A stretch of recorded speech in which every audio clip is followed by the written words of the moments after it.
Hello everyone, welcome to target entrance exam YouTube channel. आज हम लोग अपनी प्रिपरेशन में प्रैक्टिस सेट करने वाले हैं। ठीक है, हिंदी का प्रैक्टिस सेट करेंगे। तो 25 क्वेश्चन आज हम कंप्लीट करने वाले हैं अपने। तो जल्दी से आप लोग जुड़ जाइए, अपनी क्लास हम स्टार्ट करते हैं आज की। ठीक है, लेकिन उससे पहले अगर आपने अभी तक टेलीग्राम और व्हाट्सएप को ज्वाइन नहीं किया है, जल्दी से जाइए, डिस्क्रिप्शन में लिंक है, वहाँ से ज्वाइन हो जाइए। वहाँ पे जितनी भी क्वेरीज होंगी आपकी, उसके अलावा आपकी जितने भी पीडीएफ्स वगैरह होते हैं, या आपको जो भी क्वेरीज आती हैं, नोटिफिकेशंस आते हैं, वो सब के सब आपको वहीं पे प्रोवाइड करवा दिए जाते हैं। इसलिए टेलीग्राम का ग्रुप और व्हाट्सएप का चैनल आपके लिए बहुत ज़्यादा हेल्पफुल होने वाला है। ठीक है, प्रैक्टिस से स्टार्ट करते हैं अपना। आप लोगों के लिए चैट बॉक्स ओपन है। अपने क्वेश्चन को लिखिएगा, मतलब नंबर लिखिए क्वेश्चन का, और A B C D जो भी आपको आंसर लगता है आप वो आंसर लगा सकते हैं। ठीक है, तो आप क्वेश्चन पढ़िए, A B C D जैसा भी आपको लगता है अपने आंसर दीजिएगा। ठीक है, क्वेश्चन चैट बॉक्स में, सॉरी। चलिए आज का पहला क्वेश्चन पढ़ते हैं। पहला क्वेश्चन पढ़िए, संरचना शब्द के लिए कौन सा पर्याय शब्द अनुचित है। मतलब संरचना शब्द का इनमें से कौन सा पर्यायवाची नहीं है। रचना, विन्यास, विरचित, उद्भावना या संघटना। तो कौन सा नहीं है, कौन सा नहीं है? बी। बहुत बढ़िया, विरचित इसका पर्यायवाची नहीं है। विरचित मतलब होता है रचा हुआ, जो ऑलरेडी रचा जा चुका है। ठीक है, रचा हुआ। Okay, next question. छात्र का उचित विच्छेद निम्न में से कौन सा है? बताइए, A B C या D। तो इसका सही आंसर हमारा क्या हो जाएगा? इसका सही आंसर हमारा सी हो जाएगा। बहुत बढ़िया, इसका सही आंसर हमारा सी हो जाएगा, सत प्लस शास्त्र। ठीक है, नेक्स्ट क्वेश्चन। कौटिल्य का विलोम शब्द है। 53 क्वेश्चन का आंसर बताइए। कौटिल्य का विलोम शब्द है आर्तव, मार्दव, आर्जव या मृदुलता। कौटिल्य का विलोम क्या हो जाएगा? आर्जव हो जाएगा। ठीक है, तो इसका सही आंसर हमारा सी हो जाएगा। कौटिल्य का हो जाएगा आर्जव, सी इसका बिल्कुल सही आंसर हो जाएगा। अगर कौटिल्य की बात करें तो होती है कुटिलता। ठीक है, मतलब क्या होता है? मतलब होता है कुटिलता। और आर्जव का मतलब क्या होता है? सरलता। ठीक है, यानी एक दूसरे के विलोम हो जाएंगे। नेक्स्ट क्वेश्चन पे चले। अब पढ़कर क्या होगा, इस वाक्य में कौन सी क्रिया है? संयुक्त क्रिया, पूर्वकालिक क्रिया, द्विकर्मक क्रिया, प्रेरणार्थक क्रिया। अब पढ़कर क्या होगा, तो इस वाक्य में कौन सी क्रिया है? इस वाक्य हमारी पूर्वकालिक क्रिया, यानी 20 का बिल्कुल सही आंसर हो जाएगा। ठीक है, 20 का बिल्कुल सही आंसर हो जाएगा। नेक्स्ट क्वेश्चन की तरफ बढ़े। नेक्स्ट क्वेश्चन है हमारा, किस वर्ण का उच्चारण स्थान कंठ तालु है? ए, ह, छा या ओ। किस वर्ण का उच्चारण स्थान कंठ तालु है? तो इसका सही आंसर हमारा क्या हो जाएगा? ए। ए बिल्कुल सही आंसर हो जाएगा। ठीक है, नेक्स्ट क्वेश्चन की तरफ बढ़े। नेक्स्ट क्वेश्चन है हमारा, शुद्ध वाक्य का चयन कीजिए। तूफान आने का संदेह है, अनेक निरपराध दंड के भागी हुए, इसके एकमात्र दो कारण हो सकते हैं, माता पिता की शुश्रुता करनी चाहिए। तो इसका सही आंसर क्या हो जाएगा? A B C D। आप एक बार आंसर पढ़िए, फिर बताइए इसमें से कौन सा शुद्ध वाक्य है। इसका सही आंसर क्या हो जाएगा? बी इसका बिल्कुल सही आंसर हो जाएगा। बी इसका बिल्कुल सही आंसर हो जाएगा। ठीक है, चलिए, बी इसका बिल्कुल सही आंसर हो जाएगा। एक सेकेंड।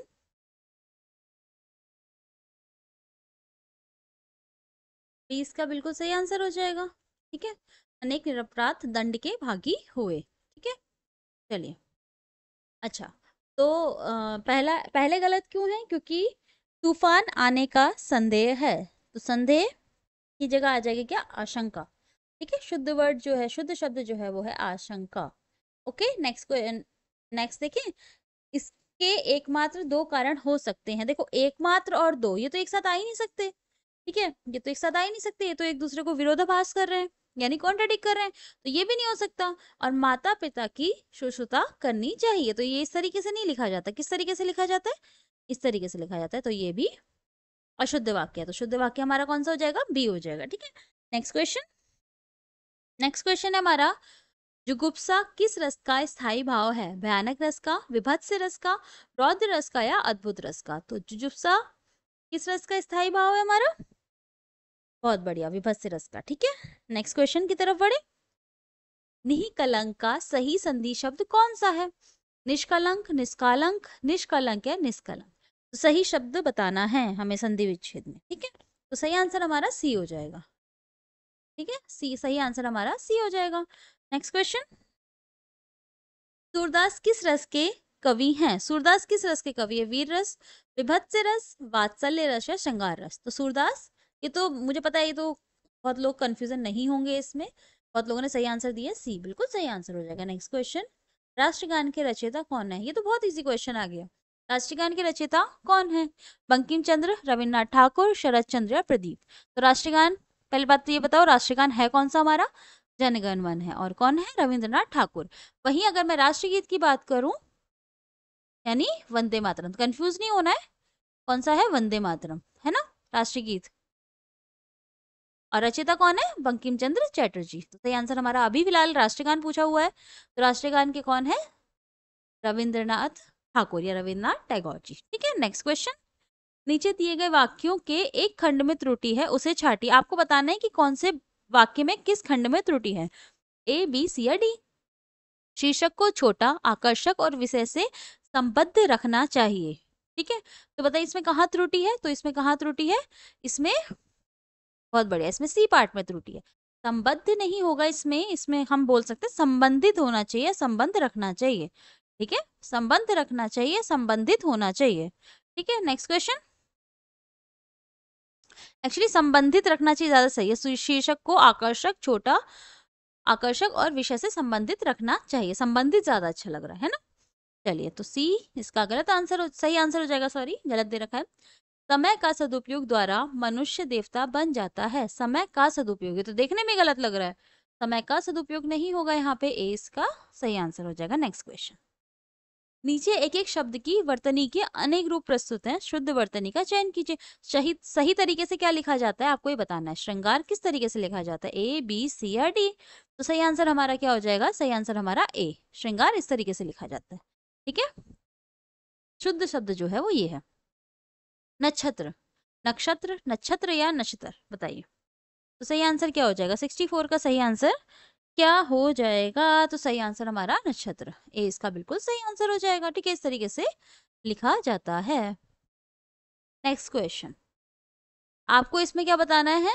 विपरार्थी शब्द बताने हैं। ठीक है, इसके विपरार्थी शब्द मतलब विलोम शब्द आपने बताने हैं। बताइए, अवनत का विलोम क्या होगा? विनत होगा, अभिनत होगा, उन्नत होगा या सुनत होगा? तो अवनत क्या होता है? अवनत होता है झुका हुआ। ठीक है, अवनत का अर्थ होता है झुका हुआ। सही आंसर क्या हो जाएगा? उन्नत, उन्नत हो जाएगा। ठीक है ना, कहते हैं ना अवनति, उन्नति, कहते विलोम शब्द होते हैं, बस इस तरीके से निकाल लीजिए। नेक्स्ट क्वेश्चन, अवार्चीन का विलोम क्या होगा? नवीन, प्राचीन, आदिकालीन या पाषाण कालीन? तो अवार्चीन का मतलब होता है जैसे आधुनिक, नया, नया ना, नया कह सकते हैं इनको, नया। तो इसका अपोजिट क्या हो जाएगा, यानी उल्टा क्या हो जाएगा? प्राचीन, पुराना। ठीक है, हमें तो विलोम बताना है ना, तो नया का क्या हो जाएगा? पुराना। ठीक है, ओके, 66 हो गया। नेक्स्ट क्वेश्चन की तरफ बढ़े। नेक्स्ट क्वेश्चन है हमारा 67, निम्न में कौन सा शब्द गंगा का पर्यायवाची नहीं है? गंगा का पर्यायवाची नहीं है पूछा है ना, भगीरथी, त्रिवेणी, मंदाकिनी, सुरसरिता, ये सब है, त्रिवेणी नहीं है गंगा का पर्यायवाची। ठीक है, नेक्स्ट क्वेश्चन, पीढ़ी दर पीढ़ी चला आने वाला, इसके लिए समुचित शब्द है। पीढ़ी दर पीढ़ी चला आने वाला, ए, बी, सी या डी? बताइए इसका सही आंसर क्या हो जाएगा? तो इसका सही आंसर क्या होगा? जो पीढ़ी दर पीढ़ी चला आ रहा है, यानी जो वंश की परंपरा से चला आ रहा है, उसे क्या कहेंगे? अनव्यागत। वेरी गुड, ए इसका बिल्कुल सही आंसर हो जाएगा। ठीक है, ए इसका बिल्कुल सही आंसर हो जाएगा। नेक्स्ट क्वेश्चन, पवन का संधि विच्छेद कौन सा है? अब आप ये क्वेश्चन तो हम बहुत कर चुके हैं, तो ये तो आप आराम से बता सकते हैं, कौन सा है बताइए। तो इसका सही आंसर हमारा क्या हो जाएगा? ए, वेरी गुड। ए, बी, सी, डी में कौन सा सही आंसर हो जाएगा? ए। हमने ये क्वेश्चन तो हमने बहुत किया है, कुछ एक संधि विच्छेद तो ऐसे है कि हमने हर पेपर में करे हैं वो, है ना। ठीक है, अच्छा अगर मैं आपसे पूछूं इसमें कौन सी संधि है, तो आई थिंक मुझे सब बता देंगे इसमें अयादी संधि है ना, ये भी हमने बहुत करा है। कौन सी संधि है और इसका संधि विच्छेद क्या है? नेक्स्ट क्वेश्चन, अवनी का विलोम शब्द है, विलोम बताना है अवनी का। तो अवनी का मतलब क्या होता है? अंबर यानी आकाश ना। अवनी का मतलब, सॉरी, अवनी का विलोम शब्द क्या होता है? सॉरी सॉरी, अंबर यानी आकाश। अवनी का मतलब क्या होता है? पृथ्वी। इसका विलोम क्या हो जाएगा? अंबर यानी आकाश, है ना। ओके, चलिए नेक्स्ट क्वेश्चन। नेक्स्ट क्वेश्चन है हमारा, निम्नलिखित में कौन सा व्यंजन संघर्षी है? आपको इसमें से संघर्षी व्यंजन बताना है। आपको इसमें से संघर्षी व्यंजन बताना है, माँ, झा, ठा या हा? तो सही आंसर हमारा क्या हो जाएगा? हा, यानी डी इसका बिल्कुल सही आंसर हो जाएगा। नेक्स्ट क्वेश्चन, नेक्स्ट क्वेश्चन में आपको शुद्ध वाक्य बताना है। शुद्ध वाक्य बताइए। समाज की वर्तमान दशा चिंताजनक है। मैंने तरह तरह के रेशम के कपड़े पसंद किए। तुम्हारी दृष्टि तुम्हारी पुस्तक पर होनी चाहिए। इस ग्रंथ का निर्माण तुलसीदास ने किया। ए, बी, सी या डी? तो सही आंसर क्या हो जाएगा हमारा? सही आंसर हमारा हो जाएगा ए। शुद्ध वाक्य कौन सा है इसमें? ए है। ठीक है, ये तो शुद्ध है। अब मैंने तरह तरह के रेशम के कपड़े पसंद किए। रेशम के कपड़े नहीं होता, रेशमी कपड़े होते हैं ना, रेशमी हो जाएगा। तो यहाँ पे ये इसलिए गलत है। तुम्हारी दृष्टि तुम्हारी पुस्तक पे होनी चाहिए, अपनी पुस्तक पे होनी चाहिए, तुम्हारी नहीं, अपनी पुस्तक पे होनी चाहिए। तो ये भी गलत है। नेक्स्ट क्वेश्चन की बात करें, अच्छा सॉरी, एक ऑप्शन बच रहा है। इस ग्रंथ का निर्माण तुलसीदास ने किया। निर्माण नहीं करा, रचना करी। निर्माण नहीं, रचना। ठीक है, तो ये भी गलत हो जाएगा। सही आंसर हमारा ए हो जाएगा। ठीक है, नेक्स्ट क्वेश्चन। शुद्ध वाक्य का चयन कीजिए। साहब ने कहा है किसी को अंदर ना जाने दिया जाए। इस समय मोहन की आयु 20 वर्ष है। वे चाहे भले ही ना आए पर तुम्हें आना होगा। मध्यकालीन युग में कलाओं की उन्नति हुई। शुद्ध वाक्य बताइए, ए, बी, सी या डी? ठीक है, इसका सही आंसर क्या हो जाएगा? इसका सही आंसर हमारा ये हो जाएगा। Next question. रामवृक्ष बेनीपुरी की रचना माटी की मूर्तें किस साहित्यिक विधा से संबंधित है? माटी की मूर्तें उपन्यास, रेखाचित्र, नाटक या यात्रा वृतांत? तो माटी की मूर्तें जो हैं ये एक रेखा चित्र है। ठीक है, तो बी इसका बिल्कुल सही आंसर हो जाएगा 74 का। और नेक्स्ट क्वेश्चन है हमारा, और आज का हमारा लास्ट क्वेश्चन। निम्नलिखित में से कौन सी बोली पूर्वी हिंदी के अंतर्गत नहीं आती? बाघेली, छत्तीसगढ़ी, मगही या अवधी? कौन सी बोली ऐसी है जो पूर्वी हिंदी के अंतर्गत नहीं आती है? तो कौन सी नहीं आती है? मगही बोली नहीं आती है। ये हमारी बिहारी बिहारी बोली के अंतर्गत आती है ना। ठीक है, तो बाकी सब हमारी पूर्वी हिंदी के अंतर्गत आती है। चलिए, तो हमने आज 25 क्वेश्चन खत्म कर लिए अपने। बचे हुए 25 क्वेश्चन हम नेक्स्ट सेट में करने वाले हैं। ठीक है, तब तक आप लोग अपनी प्रिपरेशन करते रहिए अच्छे से। ठीक है, तो कल मिलेंगे फिर से एक नए सेट के साथ। तब तक के लिए थैंक यू सो मच।